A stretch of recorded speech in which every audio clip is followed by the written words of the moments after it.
Nous continuons sur notre style narratif. On est toujours avec Ézéchias et dans les 2 chapitres que vous allez entendre, c'est un autre épisode de sa vie. Là, on vient de voir comment est-ce que l'armée assyrienne avait tenté de prendre Jérusalem.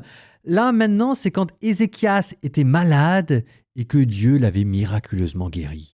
Les chapitres sont plus courts, on aura le temps de reprendre parce qu'il y a des choses à dire. Vous sentez bien que depuis quelque temps, il y a des changements de style à répétition, comme une sorte de feu d'artifice. Vous savez, dans les feux d'artifice, il y a le fameux bouquet final où on en envoie de toutes les couleurs. Et ben là, c'est ce que vous avez vu, des oracles, des apocalypses, des styles sapientiels, maintenant de la narration. Alors, il faudra qu'on reprenne tout ça en commentaire et aussi pourquoi est-ce qu'on nous remet des chapitres historiques qu'on a déjà entendus quasiment tels quels dans le livre des rois. En attendant, régalez-vous des petits chapitres narratifs au milieu de tous ces oracles prophéties. Ça fait toujours du bien. Petite pause, chapitres 38 et 39.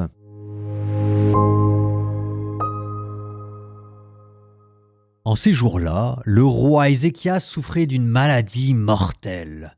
Le prophète Isaïe, fils d'Amoz, vient lui dire « Ainsi parle le Seigneur, prends des dispositions pour ta maison, car tu vas mourir, tu ne guériras pas. » Ézéchias se tourna vers le mur et fit cette prière au Seigneur. « Ah Seigneur, souviens-toi, j'ai marché en ta présence dans la loyauté et d'un cœur sans partage. J'ai fait ce qui est bien à tes yeux. » Puis le roi Ézéchias fondit en larmes. La parole du Seigneur fut adressée à Isaïe. « Va dire à Ézéchias, ainsi parle le Seigneur, Dieu de David, ton ancêtre. J'ai entendu ta prière, j'ai vu tes larmes. Je vais ajouter 15 années à ta vie. Je te délivrerai, toi et cette ville, de la main du roi d'Assour. Je protégerai cette ville. Et voici le signe que le Seigneur te donne pour montrer qu'il accomplira sa promesse. Je vais faire reculer de 10 degrés l'ombre qui est déjà descendue sur le cadran solaire d'Akaz. Et le soleil remonta sur le cadran les 10 degrés qu'il avait déjà descendus. Cantique d'Ézéchias, roi de Juda, lorsqu'il tomba malade et survécut à sa maladie.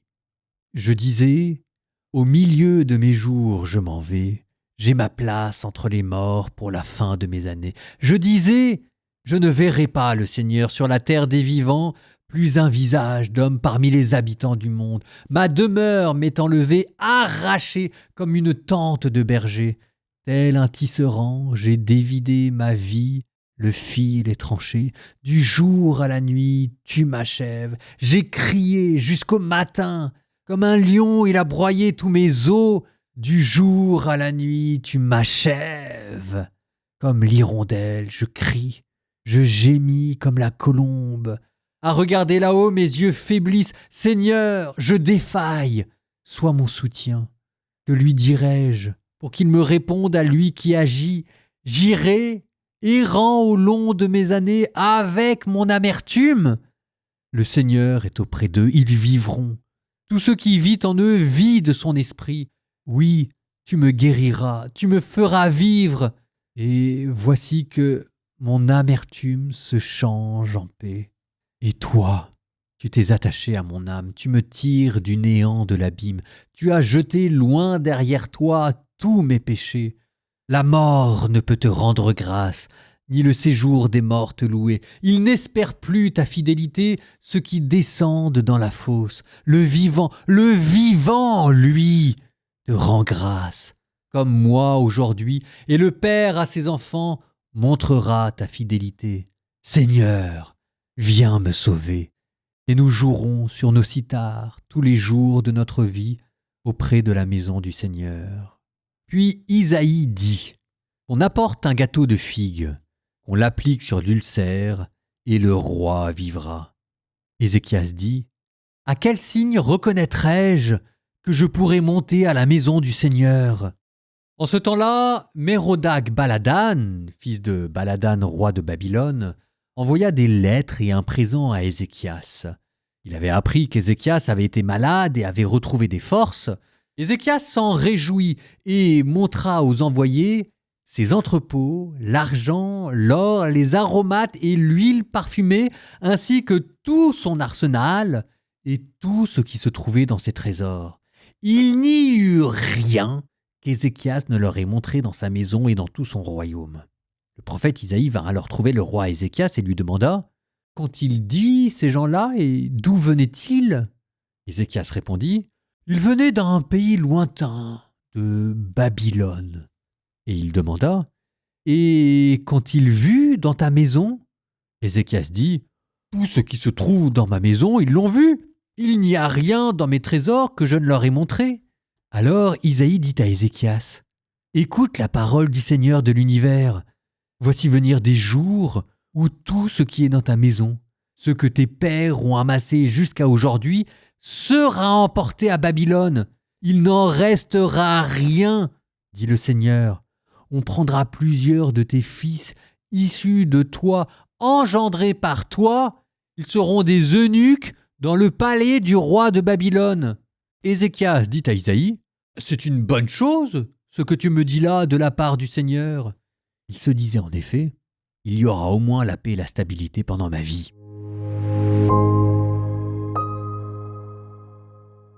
Fin des chapitres qui parlent de l'histoire d'Ézéchias. Alors on comprend, l'histoire d'Ézéchias c'est un peu l'heure de gloire d'Isaïe, mais pourquoi avoir mis au milieu d'un livre prophétique avec des oracles et de la poésie 4 chapitres de narration quasiment repris tels quels du livre des rois? Il y a plusieurs raisons. D'abord, un exemple vaut bien souvent mieux qu'un long discours. Vous avez entendu toute cette théologie messianique de l'enfant roi, l'Emmanuel, qui ensuite allait devenir un roi de justice. Eh bien, ce que ces chapitres vous rappellent, c'est que ce ne sont pas des lubies, ce n'est pas un fantasme de prophète, c'est possible. C'est possible et on a été à 2 doigts d'y arriver avec Ézéchias. Ézéchias, c'est la preuve par l'exemple que quand un roi fait son boulot, et qu'un roi qui fait son boulot, c'est possible, eh bien tout de suite, les choses vont mieux. Et vous avez vu comment Jérusalem avait été délivrée de la menace assyrienne. Là où Akaz refuse de croire aux signes de Dieu, il n'avait pas voulu de l'Emmanuel, Ézéchias, lui, accueille les signes et consulte les prophètes. Là où Akaz plaçait sa confiance dans l'Assyrie, ce qui allait se retourner contre lui, Ézéchias, lui, place sa confiance dans le Seigneur. C'est cette image qu'on avait vue la dernière fois de Ézéchias qui se tourne vers le mur pour prier. C'est pas qu'il boude ou qu'il fait la tête. En se tournant vers un mur, ça veut dire qu'il se coupe des relations humaines pour se plonger dans l'intimité de la prière. Bref, Ézéchias qui se tourne vers Dieu, qui écoute Isaïe, qui prie dans le temple et même qui fait silence devant l'insulte païenne. Preuve par l'exemple qu'un bon roi, ça peut exister. Et que quand ça arrive, il y a quelque chose d'assez particulier qui se passe, c'est que le roi concentre sur sa personne le destin de son peuple. Il devient un intercesseur. Ézéchias qui apprend qu'il est malade, Ézéchias qui apprend qu'il va mourir. C'est le peuple d'Israël qui apprend qu'il va être détruit et amené en déportation. Mais Ézéchias qui se met à prier et qui obtient un délai de 15 ans. C'est le peuple, parce qu'il a suivi Ézéchias, qui va être sauvé pour un temps, mais un temps seulement, de la déportation et de l'exil. Regardez dans le cantique que vous avez entendu. Je disais, au milieu de mes jours, je m'en vais, j'ai ma place entre les morts pour la fin de mes années. Je disais, je ne verrai pas le Seigneur sur la terre des vivants. Ça, c'est aussi le peuple d'Israël qui est en exil et qui ne peut pas rentrer ni dans le Saint, ni dans le sein des saints. Ma demeure m'est enlevée, arrachée comme une tente de berger. Ça peut désigner la vie d'Ézéchias, mais ça peut aussi désigner le temple de Jérusalem qui va être détruit. Et toi, tu t'es attaché à mon âme, tu me tires du néant de l'abîme, tu as jeté loin derrière moi tous mes péchés. Ça, c'est le peuple qui, de Babylone, est rappelé à Jérusalem pour pouvoir à nouveau revivre. Donc, je remets ça dans le contexte d'une théologie messianique. Ce que vous avez ici, c'est un roi qui est complètement identifié au destin de son peuple, qui, dans son corps, subit le châtiment qui normalement était réservé à son peuple, et qui, en recouvrant la santé, ressuscite comme préfiguration d'un peuple qui lui-même ressuscitera. Est-ce que vous voyez là où je veux en venir ? D'un peuple qui est tellement identifié à son destin, ça c'était l'épisode d'avant, que lorsqu'il prie, sa prière a valeur d'intercession et peut sauver un peuple entier. Et est-ce que tout le monde voit là où je veux en venir ? Sauf que Ézéchias, c'est pas Jésus. Donc, c'était un bon roi et il était à ça d'y arriver, mais il y a encore des petites choses qui n'allaient pas chez lui. Notamment, vous avez entendu ce dernier épisode avec l'ambassade babylonienne. Donc, c'est pas un hasard si ces chapitres-là, ils sont au centre du livre. Un roi presque parfait, qui sert de transition les Assyriens avant, les Babyloniens maintenant, qui permet d'avoir par la preuve et l'exemple ce qu'est une théologie métianique. Et attendez, parce que c'est pas fini, qui nous permet aussi de voir où on se dirige. Parce que, première partie du livre, vous aviez un roi. Akaz, il était mauvais. Au milieu, vous avez un autre roi, Ézéchias, qui lui est presque parfait. Et vous venez de l'entendre. Qu'est-ce qu'on attend maintenant? Ce qu'on attend, ça va être la troisième partie d'Isaïe à venir, un roi parfait qui, lui, va y arriver. Ça vous ferait pas une très belle structure du livre d'Isaïe, ça? Comme une pulsation, ces exemples de rois, l'un dans le passé Akaz, l'autre au présent Ézéchias, et un autre dans le futur à venir, dont on ose à peine entrevoir la splendeur? Eh ben oui, ça vous donne les 3 piliers du livre d'Isaïe. Nous nous tournons vers la prière. Pour la prière, c'est toujours la même chose. Moi, je ne vais pas inventer une prière alors que le cantique d'Ézéchias que vous avez entendu, c'est une prière que les moines disent à l'office. En guise de prière, je vous propose tout simplement d'en reprendre quelques versets. Au nom du Père et du Fils et du Saint-Esprit, Amen. Je disais, je ne verrai pas le Seigneur sur la terre des vivants, plus un visage d'homme parmi les habitants du monde. Ma demeure m'est enlevée, arrachée, comme une tente de berger, tel un tisserand, j'ai dévidé ma vie, le fil est tranché. Du jour à la nuit, tu m'achèves, j'ai crié jusqu'au matin, comme un lion, il a broyé tous mes os. Du jour à la nuit, tu m'achèves. Et toi, tu t'es attaché à mon âme. Tu me tires du néant de l'abîme, tu as jeté loin derrière toi tous mes péchés. La mort ne peut te rendre grâce, ni le séjour des morts te louer. Le vivant, lui, te rend grâce, comme moi aujourd'hui.